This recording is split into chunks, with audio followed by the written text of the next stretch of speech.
அனைவருக்கும் வணக்கம். இன்று பார்த்தோம் என்றால், அனைவரும் இந்து மதத்திலிருந்து பார்த்தோம் என்றால், நாமம் பட்டை என்று போடுவார்கள். இந்த நாமம் பட்டையும் யார் என்று விளக்கம் கூறப் போகின்றேன்.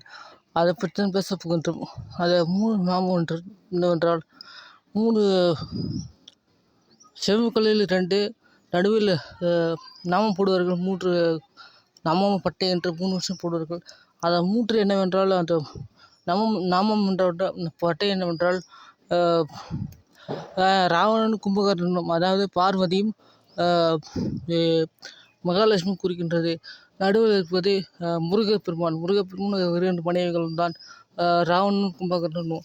அவர்கள் தான் பார்த்தோம் என்றால் ஒரு 3 முறை பூமியில் தப்பாக தோண்டி சாபத்தை வாங்கிட்டு, அதை பற்றி திரும்ப போனப்போ தப்பை உணர்ந்து, அதுக்கப்புறம் இந்த பூமிக்கு நன்மை செய்யும் வகையில் சொர்க்கத்தை பார்க்குறவங்கள பார்த்தோன்னா சொர்க்கத்துக்கு வரணும். அது பாவத்தை பார்த்தீங்கன்னா அவங்க தான் சொல்லிட்டு நரக தண்டனை அனுபவிக்கணும். அந்த நரக தண்டனையை அவங்க பார்க்குற பாவத்தெல்லாம் இவங்க பார்த்தா அனுபவிப்பாங்க. அதே மாதிரி கங்கையும் பார்த்தோன்னா இவங்க தான். இந்த உலகத்தில் இருக்க நீரும் இவங்க தான். கடவுளை கண்ணும் இவங்க தான். இப்போ பார்த்தோன்னா ஒரு ஆதாரம் சொல்கிறேன். வார்த்தையிலே இருக்குது. பார்வதினா பார்வதினா இந்த கண்ணுன்னு அர்த்தம். அதே மாதிரி பார்த்தோன்னா பார்வதி கடவுளின் கண் அர்த்தம். அப்புறம் பார்த்தா இந்த தலையில் இருப்பது கடவுள். கங்கை பார்த்தீங்கன்னா கஷ்டத்தில் அவங்க நெருப்பில் எரிஞ்சிட்டே இருப்பாங்க. அந்த நெருப்பு தான் பார்த்த பாவங்களுக்காக கடவுளாக மாற்றுது. அதான் விஷயம். கிட்டத்தட்ட அமிர்தம் கிடையாது அங்கே தேவர்கள் சொல்லுவாங்க. தேவர்களும் முருகப்பெருமான் ஒருத்தர் தான். சிவபெருமான் மூர்த்தியும் ஒரே ஒரு மூர்த்தி தான். அது பார்த்தோம்னா முருகப்பெருமான் தான். அந்த முருகப்பெருமான் தான் சிவபெருமான் சக்தியில் வந்துரு. சிவபெருமான் திருவுருவம் தான். அவரும் ஒருத்தர் தான். 2 மனைவிகள், அதான் 3 பட்டைகள், 3 பட்டை, 3 கோடு. நம் இப்படி போட்டாலும் ஒன்றும் தப்பு இல்லை. நம்ம இப்படி போட்டாலும் விட நம்ம போகிறது நல்லது நான் நினைக்கிறேன். இது மாதிரி ஆன்மீக செய்திகளுக்கு டிஸ்கிரிப்ஷனில் செல்ஃபோன் நம்பர் தரேன். அதை பற்றி சொல்கிறேன். தேவர்கள் யாரும் தனியாக தேவர்களும் இல்லை. இந்திர தேவர்னா பார்த்தோம்னா முருகப்பெருமானுக்கு 6 தலைகள் இருக்குது. அந்த 6 தலைகள் வாழ்க்கையில் நம்ம இயற்கை சத்துக்கள் பார்த்தா காற்று, நீர், நெருப்பு, நிலம், ஆகாயம், சூரியன், சந்திரன் சொல்லிட்டு நிலம் சொல்லிட்டு பஞ்சப்பூ 6 தலையில் 6 விஷயம் இருக்குது. சூரியன் 7 வரும். அந்த சூரியன் சந்திரன் உண்டுன்றதால கரெக்டாக 6 தான். ஆறுமுகத்தான். அந்த ஆறுமுகத்தானுக்கு நீரும் சமர்ப்பணம். 5 பஞ்சபூதத்தையும் இவர் வச்சுட்டு 6ஆவதாக இவங்க வராங்க.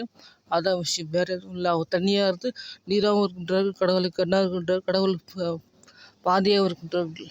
அதுதான் விஷயம். மற்றவர்களுக்காக பாவத்தை, அதாவது கிறிஸ்துவ மதத்தில் பார்த்தோம் என்றால் இயேசு நமக்காக பாவத்தை சுமந்தவர்.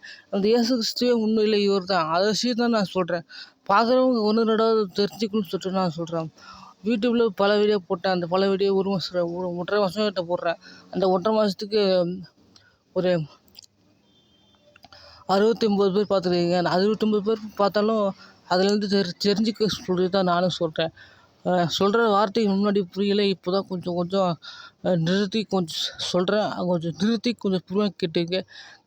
கிறிஸ்தவ மதம் எப்படி உருவாச்சுன்னா 1923 திருவள்ளுவர் பார்த்தோம்னா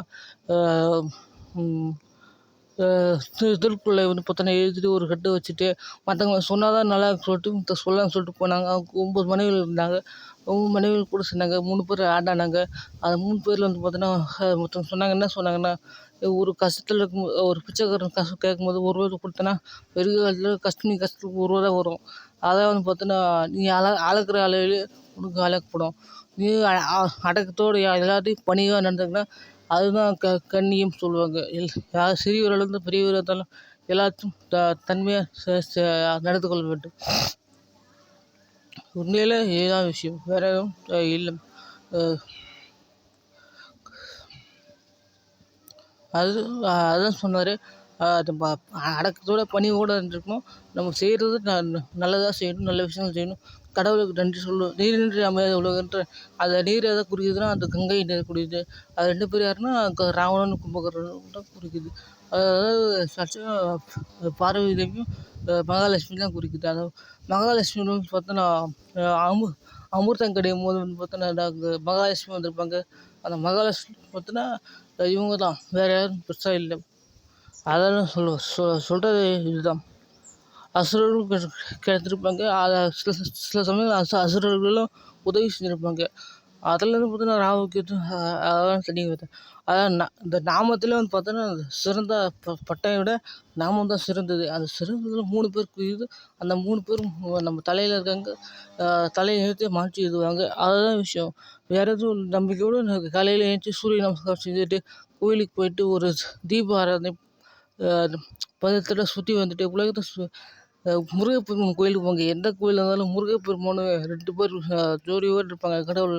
அதை சுற்றிட்டு வாங்க. 18 தடவை சுற்றிட்டு வாங்க. அந்த 18 தடவை சுற்றி போகும்போது தான் உங்கள் வாழ்க்கையில் உலகத்தை சுற்றி வர கடவுளே நம்ம சுற்றி வர்றாரு.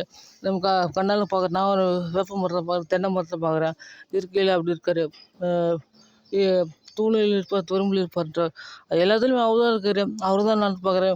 இப்போ மூச்சு முழுது அவர் தான் வர்றாரு. அதை நான் சொல்கிறேன். எல்லாத்தையும் உலகத்தை நம்மள தான் அவர் பார்த்துக்கணும்னு நினைக்கிறாரு. இப்போ நம்ம போய் சுற்றி வர்றதுல நம்மளுக்கு என்ன சொல்லணும், சாப்பாடு வேணும். சாப்பாடு தான் அவரும் தர்றாரு. பூமியிலேருந்து பார்த்தோன்னா, பூமி சாப்பாடு நீர் எல்லாத்தையும் நீ கலந்து உழைச்சா உனக்கு சோறு கிடைக்கும். இல்லாதவங்களுக்கு கொஞ்சம் கொடு. அதான் திருவள்ளுவர் சொன்னார். அவர் ஒரு திருவள்ளுவர் தப்பு செஞ்சாருன்னா, நான் யார் கடவுள்னு சொல்லிட்டு ஒரு பிலிப்பு கேட்ட சொன்னார். அது 3 பேர் ஆளாயிருப்பாங்க. கிறிஸ்துவம் பற்றி சொல்லுவாங்க. வேற ஒருத்தர் திருமுழுக்கு யோவான்னு சொல்லிட்டு ஒருத்தர்லேருந்து வந்திருப்பான்னு சொல்லிட்டுருவாங்க. அது வேற ஒருத்தர் வந்து கற்றுக்கிட்டு வந்துருந்தார். அவரும் வந்து பார்த்தீங்கன்னா, என்ன சொல்கிறாங்கன்னா, இப்போ என்ன விஷயம்னா, யார் கடவுள்னு சொல்லி கேட்டாங்க. கடவுளே தந்தைனா அந்த அதிசயங்கள் காட்டணும்னு என்னை பார்த்தா கடவுளை பார்த்தா என்னை பார்த்த மாதிரி சொல்லிட்டு அந்த கோயிலில் இவர் தான் கடவுள்னு சொல்லிட்டு நம்பிட்டு மற்றவங்களும் சொல்லிட்டாங்க. அதில் வந்தது கிறிஸ்துவ மதம், அப்புறம் முஸ்லீம் மதம், அப்புறம் புத்த மதம் என்னென்னா, புத்த மதம் பெருசாக எதுவும் இல்லை. ஒருத்தர் வந்து பார்த்தா இதை கேட்டு ஒரு தனிமையிலே உட்காந்துட்டாருன்னா, பிரச்சனை இந்த பிரச்சனை பாவத்தை விழ மாட்டாங்க. அதை தான் வந்து பார்த்தோன்னா புத்த மதம். அது புத்தர் செஞ்சார். அது தனியாக புத்த மதம் வந்துச்சு. ஒரு சட்டி பானையை வச்சுட்டு பார்த்தீங்கன்னா, ஒரு தனியாக நின்றுட்டு தனியாக போயிட்டு தனியாகவே கடவுளே சொல்லும்போது அதை வந்து பார்த்தோன்னா ஒரு மதமாக மாறிடுச்சு. அது என்ன பேர் தெரியல. சட்டி தான் அதுக்குள்ளே அது ஒரு மதமாக மாறிடுச்சு. அது தனித்தனியாக ஒரு ஒரு முஸ்லீம் தனியாக மதமாக போயிடுச்சு. அது கிறிஸ்துவத்தில் கிறிஸ்துவம் தான் முஸ்லீம் தனியாக மதம் மாறி போச்சு. அதை நான் சொல்கிறேன். ஆர்சி கத்தோலிக்க கிறிஸ்தவையில் வந்து பார்த்தோன்னா 3 கடவுள் இருக்காங்க. அந்த 3 கடவுளும் தந்தைன்னா மகன் தூயாவி 3 பேர் ஒன்றுன்னு சொல்கிறாங்க. அது கனெக்ஷனே நீங்கள் வந்து பார்த்துங்க. மத கனெக்ஷன் எல்லா கனெக்ஷனும் கரெக்டாக தான் இருக்கும். நான் சொல்கிறதெல்லாம் நான் சொல்கிற கனெக்ஷன் எல்லாம் கரெக்டாக தான் இருக்கும். அதுபோல் தான் வாழ்க்கையிலும் அவர் செஞ்ச தப்புனால மற்றவங்களாம் கரெக்டாக வேலையை செஞ்சு முடிச்சிட்டாங்க. அவர் சிலுவையில் இறந்தாரா இறக்கல எனக்கு தெரியாது. அதுக்கப்புறம் மதங்கள் தோன்றி இதுவாகிடுச்சு. அதை நான் திருத்த சொல்கிறேன். அது நாமத்திலே இருக்குது. அந்த கோயிலுக்கு 18 தடவை சுற்றிட்டு அப்புறம் வேண்டுதல் வைக்க எல்லாத்துக்கும் வேண்டுதல் சாப்பாடு தான் தேவை. அந்த சாப்பாடு தான் நிறைய வந்துச்சு உண்டு மற்ற கொடுத்துட்டு கொடு. அதான் நான் சொல்கிறேன். வேறு எதுவும் விஷயம் நான் சொல்ல போகிறதில்ல. அதுதான் விஷயம்.